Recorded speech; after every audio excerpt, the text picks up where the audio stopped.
जी नमस्कार, स्वागत है आप सभी का स्टडी आपके यूट्यूब चैनल पर। हम लोग इस वीडियो में पढ़ेंगे चैप्टर 6 जिसका नाम है प्राकृतिक वनस्पति एवं जीव, है ना। इससे पहले का 5 चैप्टर हम लोगों ने पढ़ लिया। यदि आप लोगों ने नहीं देखा है तो देख लीजिएगा, उसका लिंक मैं डिस्क्रिप्शन बॉक्स में दे दूँगा।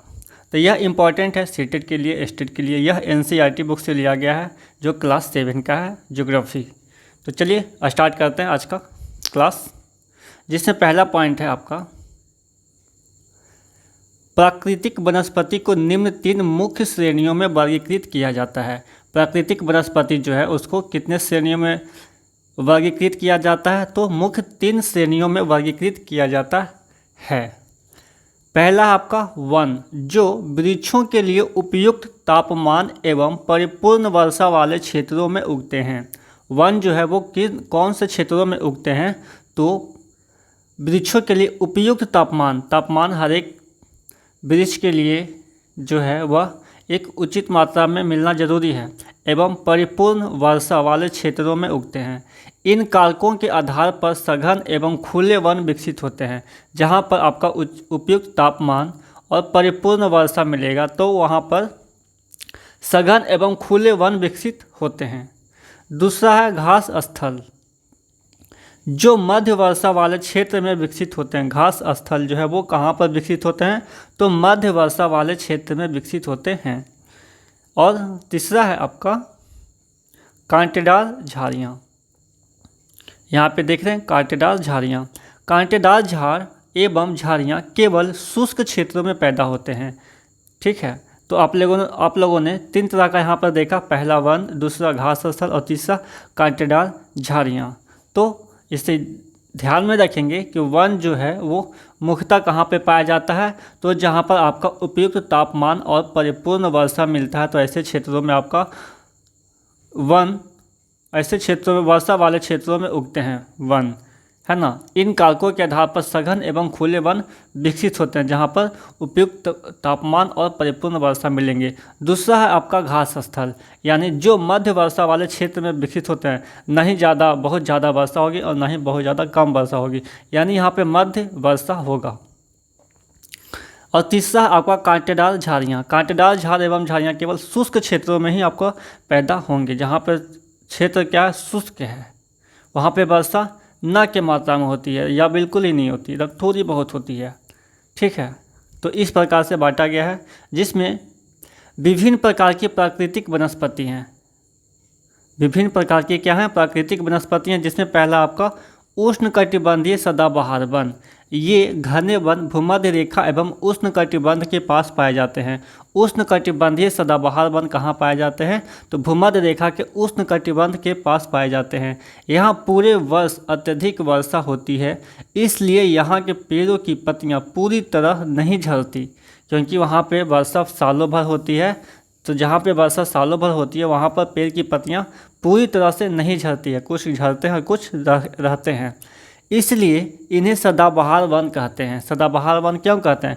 क्योंकि वहाँ पे सालों भर वर्षा होती है और उनकी पत्तियाँ पूरा का पूरा वह पेड़ से नहीं गिरती, इसलिए उसे सदाबहार वन कहते हैं। जैसे में रोजवुड, आबनूस और महोगनी, ये उष्णकटिबंधीय सदाबहार वन के एग्जाम्पल हैं, उदाहरण हैं। इसे याद रखेंगे, रोजवुड, आबनूस और महोगनी उष्णकटिबंधीय सदाबहार के उदाहरण हैं। ब्राज़ील के उष्णकटिबंधीय सदाबहार वन इतने विशाल हैं कि ये पृथ्वी की फेफड़े की तरह प्रतीत होते हैं। ब्राज़ील का जो उष्णकटिबंधीय सदाबहार वन है, ब्राज़ील का जो वन है वो उष्णकटिबंधीय सदाबहार वन में आते हैं। तो उसका जो है इतना विशाल है कि यह पृथ्वी की फेफड़े की तरह प्रतीत होते हैं। एनाकोंडा विश्व का सबसे बड़ा सांप। आप सभी लोग जानते होंगे कि विश्व का सबसे बड़ा सांप कौन सा है? तो ये सवाल सुनते ही आपके मन में आता है एनाकोंडा, यानी सांप उष्णकटिबंधीय वर्षा वन में पाया जाता है।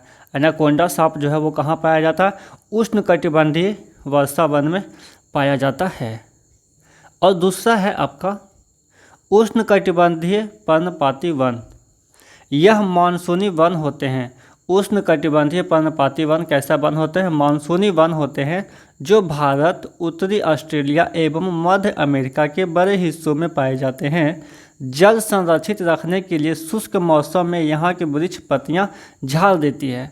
उष्णकटिबंधीय सदाबहार वन में हमने पढ़ा था कि यहाँ पे वर्षा काफ़ी होती है और यहाँ पे सालों भर वर्षा होती है, जिसमें पेड़ जो है वो कुछ पत्ते गिराते हैं और कुछ पत्ते पेड़ में रहते हैं, सारे पत्ते नहीं गिराते हैं। लेकिन उष्णकटिबंधीय पर्णपाती वन में क्या होता है, यहाँ पर शुष्क मौसम में यहाँ वृक्ष पत्तियाँ झाड़ देते हैं। जैसे इसके कौन से उदाहरण हैं, साल, सागवान और नीम तथा शीशम। यहाँ पे कौन से जानवर पाए जाते हैं, आपका बाघ, शेर, हाथी, गोल्डन लंगूर एवं बंदर पाए जाते हैं। उष्णकटिबंधीय पर्णपाती वन में ये जानवर पाए जाते हैं। और तीसरा है आपका शीतोष्ण सदाबहार वन। यह मध्य अक्षांश के तटीय प्रदेश में स्थित है। ये सामान्यतः महाद्वीपों के पूर्वी किनारों पर पाए जाते हैं। यदि आपको मध्य अक्षांश समझने में प्रॉब्लम हो रही होगी तो आप एटलस का बुक निकाल करके आप उसमें देख सकते हैं उष्णकटिबंधीय वन उष्णकटिबंध कहाँ पर है, उससे आपको समझ में आ जाएंगे। क्योंकि ये नोट्स बनाया हुआ तो इसमें नहीं फिगर है, इसलिए मैं माफ़ी चाहता हूँ कि आपको फिगर यहाँ पर नहीं दिखा रहा हूँ। दिखाता तो और ज़्यादा सही से समझ में आता, तो आप एटलस को अपने पास में रखकर और इसे देखते हुए आप समझ सकते हैं। तो चलिए तीसरा में देखते हैं शीतोष्ण सदाबहार वन। यह मध्य अक्षांश के तटीय प्रदेशों में स्थित है।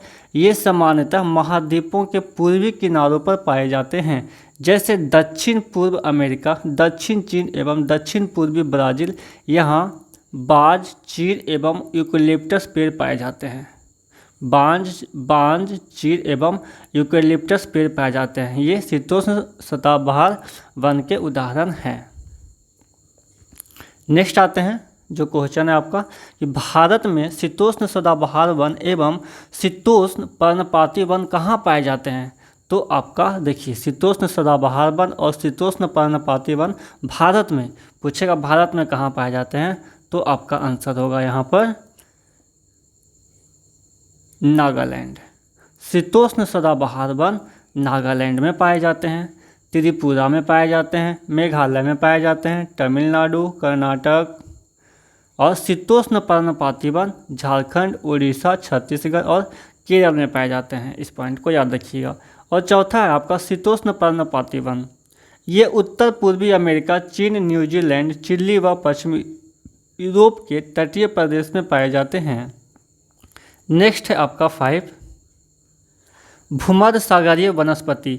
यह अधिकतर यूरोप, अफ्रीका एवं एशिया के भूमध्य सागर के समीप वाले प्रदेशों में पाई जाती है, इसलिए इसका यह नाम पड़ा। ये वनस्पतियां भूमध्य सागर के बाहरी प्रदेशों जैसे संयुक्त राज्य अमेरिका के कैलिफोर्निया, दक्षिण पश्चिम अफ्रीका, दक्षिण पश्चिम अमेरिका एवं दक्षिण पश्चिम ऑस्ट्रेलिया में पाई जाती है। यहाँ वन्य जीवन कम है। भूमध्य सागरीय में वनस्पति में वन्य जीवन वहाँ पर कम है। नेक्स्ट है आपका छठा शंकुधारी वन। उत्तरी गोलार्ध के उच्च अक्षांशों में भव्य शंकुधारी वन पाए जाते हैं, इन्हें टैगा भी कहते हैं। चीन, देवदार आदि इन वनों के मुख्य पेड़ हैं। यहाँ सामान्यतः रजत, लोमड़ी, मिंक, ध्रुवीय भालू जैसे जानवर पाए जाते हैं। नेक्स्ट है आपका भूमध्य सागरीय वृक्ष। शुष्क ग्रीष्म ऋतु में स्वयं को ढाल लेते हैं। उनकी मोटी छाल एवं पत्तियां वाष्पोत्सर्जन को रोकती है। नेक्स्ट है आपका उष्णकटिबंधीय घास स्थल। उष्णकटिबंधीय घास स्थल ये वन भूमध्य रेखा के किसी भी तरफ उग जाते हैं और भूमध्य रेखा के दोनों ओर से उष्णकटिबंध क्षेत्रों यानी 37 डिग्री उत्तर एवं दक्षिण यानी कर्क तथा मकर रेखा के बीच वाला क्षेत्र तक फैले हैं। उष्णकटिबंधीय घास स्थल समझ रहे होंगे, कर्क रेखा और मकर रेखा के बीच वाला जो क्षेत्र है वो आपका उष्णकटिबंधीय घास स्थल है। जैसे अफ्रीका का सवाना घास स्थल, अफ्रीका का सवाना घास स्थल इसी प्रकार का है। सामान्य रूप से उष्णकटिबंधीय घास स्थल में हाथी, जेबरा, जिराफ, हिरन, तेंदुआ आदि जानवर पाए जाते हैं। ध्रुवीय प्रदेश में केवल काई, लाइकेन एवं छोटी झाड़ियाँ पाई जाती हैं। ये अल्पकालिक ग्रीष्म ऋतु के दौरान विकसित होती है। इसे टुंड्रा प्रकार की वनस्पति कहा जाता है। ये वनस्पतियाँ यूरोप, एशिया एवं उत्तरी अमेरिका के ध्रुवीय प्रदेशों में पाई जाती है। यहाँ के जानवरों के शरीर पर मोटा फर एवं मोटी चमड़ी होती है जो इन्हें ठंडी जलवायु में सुरक्षित रखते हैं। यहाँ पाए जाने वाले कुछ जानवरों के नाम हैं सील, वालरस, कस्तूरी बैल, ध्रुवीय उल्लू, ध्रुवीय भालू और बर्फीली लोमड़ी पाई जाती है। विभिन्न प्रदेशों में घास स्थल विभिन्न नामों से जाने जाते हैं, यानी अलग अलग प्रदेशों में अलग अलग नाम से घास स्थल जानते हैं। जो यहाँ पे कुछ इम्पोर्टेंट है उसे यहाँ पे लिखा गया, आप इसे देखिए। उष्णकटिबंधीय घास स्थल, पूर्वी अफ्रीका में इसे सवाना के नाम से जानते हैं और ब्राज़ील में इसे कंपोस्ट के नाम से जानते हैं, जो दक्षिण अमेरिका में है। वेनेजुएला में लानोस के नाम से जानते हैं जो दक्षिण अमेरिका में है। शीतोष्णकटिबंधीय घास स्थल, ये उष्णकटिबंधीय घास स्थल था। सवाना, कंपोस्ट और लानोस ये उष्णकटिबंधीय सदाबहार के वन का उदाहरण था, जो कहाँ पाए जाते हैं। सवाना आपका कहाँ पाया जाता है, तो पूर्वी अफ्रीका में, कंपोस्ट ब्राज़ील में, वेनेजुएला, लानोस में। अब आइए हम लोग चलते हैं शीतोष्णकटिबंधीय घास स्थल पर। तो पैम्पास जो है वो आपका दक्षिण अमेरिका में पाया जाता है, वो अर्जेंटीना में, ठीक है। और ये शीतोष्णकटिबंधीय घास स्थल का उदाहरण है।